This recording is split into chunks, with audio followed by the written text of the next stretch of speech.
10 വർഷം നീണ്ടുനിന്ന ജനക്ഷേമകരമായ LDF ഭരണത്തിന് അറുതി വരുത്തി അധികാരത്തിലേറാൻ ഒരുങ്ങുന്ന UDF ആദ്യമേ തന്നെ ഭരണകൂട ഭീകരതയുടെയും രാഷ്ട്രീയ പകപോക്കലിന്റെയും സൂചനകളാണ് നൽകുന്നത്. മുഖ്യമന്ത്രിയെ നിശ്ചയിക്കാൻ പോലും കഴിയാതെ ഗ്രൂപ്പ് പോരിൽ തട്ടി ഉഴലുന്ന UDF നേതൃത്വം അധികാരമേൽക്കുന്നതിന് മുൻപേ തന്നെ പോലീസിലെ ഇടതനുകൂലികളെ വേട്ടയാടാൻ നീക്കം തുടങ്ങിക്കഴിഞ്ഞു. സർവീസ് ചട്ടങ്ങളെ കാറ്റിൽ പറത്തിയും മാനുഷിക പരിഗണനകൾ ലംഘിച്ചും സേനയിൽ വൻതോതിലുള്ള അഴിച്ചുപണിക്കാണ് UDF അനുകൂല ഉദ്യോഗസ്ഥരുടെ ഒത്താശയോടെ കളമൊരുങ്ങുന്നത്. രാഷ്ട്രീയ താൽപര്യങ്ങൾ മാത്രം മുൻനിർത്തി തയ്യാറാക്കിയ ഈ സ്ഥലം മാറ്റ പട്ടിക പുറത്തു വന്നതോടെ ഇതിനെതിരെ ശക്തമായ നിയമ പോരാട്ടത്തിനൊരുങ്ങുകയാണ് പോലീസിലെ ഇടതനുകൂല സംഘടനകൾ.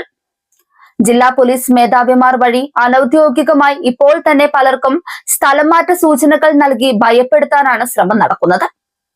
എന്നാൽ ഒരു സർക്കാർ അധികാരമേൽക്കുന്നതിന് മുൻപ് ഇത്തരം സ്ഥലം മാറ്റ നടപടികൾ പാടില്ലെന്ന സംസ്ഥാന പോലീസ് മേധാവിയുടെ കർശന നിർദ്ദേശം നിലനിൽക്കെയാണ് നിയമവിരുദ്ധമായ ഈ നീക്കങ്ങൾ അണിയറയിൽ നടക്കുന്നത്. ഇതിന് തെളിവാണ് ഉത്തരമേഖലയിൽ 112 SIമാരെ സ്ഥലം മാറ്റിക്കൊണ്ട് DIG സതീഷ് ചന്ദ്ര പുറപ്പെടുവിപ്പിച്ച ഉത്തരവ്.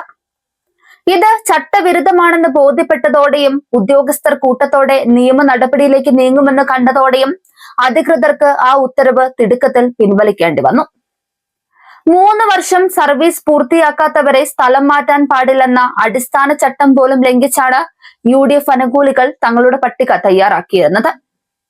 ഭരണമാറ്റത്തിന്റെ മറവിൽ സ്പെഷ്യൽ യൂണിറ്റുകളിലും ക്രൈംബ്രാഞ്ച്, വിജിലൻസ് തുടങ്ങിയ നിർണായക വിഭാഗങ്ങളിലും ജോലി ചെയ്യുന്ന കഴിവുറ്റ ഉദ്യോഗസ്ഥരെ വ്യക്തിപരമായ വൈരാഗ്യം തീർക്കാൻ ദൂരസ്ഥലങ്ങളിലേക്ക് നാട് കടത്താനാണ് പദ്ധതിയെന്ന് വ്യക്തമാണ്.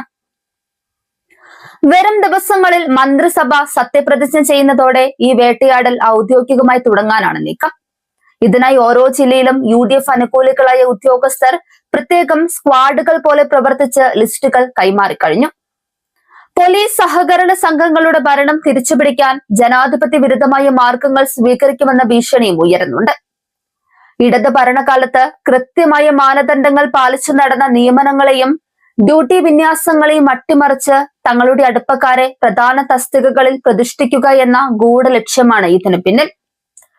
റൈറ്റർ ഡ്യൂട്ടിയിൽ ഇരിക്കുന്നവരടക്കം ആദ്യഘട്ടത്തിൽ തന്നെ മാറ്റി തങ്ങളുടെ ആധിപത്യം ഉറപ്പിക്കാനാണ് വലതുപക്ഷ സംഘടനകളുടെ ശ്രമം.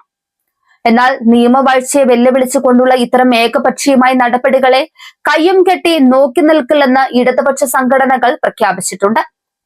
അഡ്മിനിസ്ട്രേറ്റീവ് ട്രൈബ്യൂണലിനെ സമീപിക്കാനും ചട്ടലംഘനങ്ങൾക്കെതിരെ കോടതിയിൽ നിന്ന് സ്റ്റേ വാങ്ങാനുമുള്ള തയ്യാറെടുപ്പുകൾ പൂർത്തിയായി കഴിഞ്ഞു.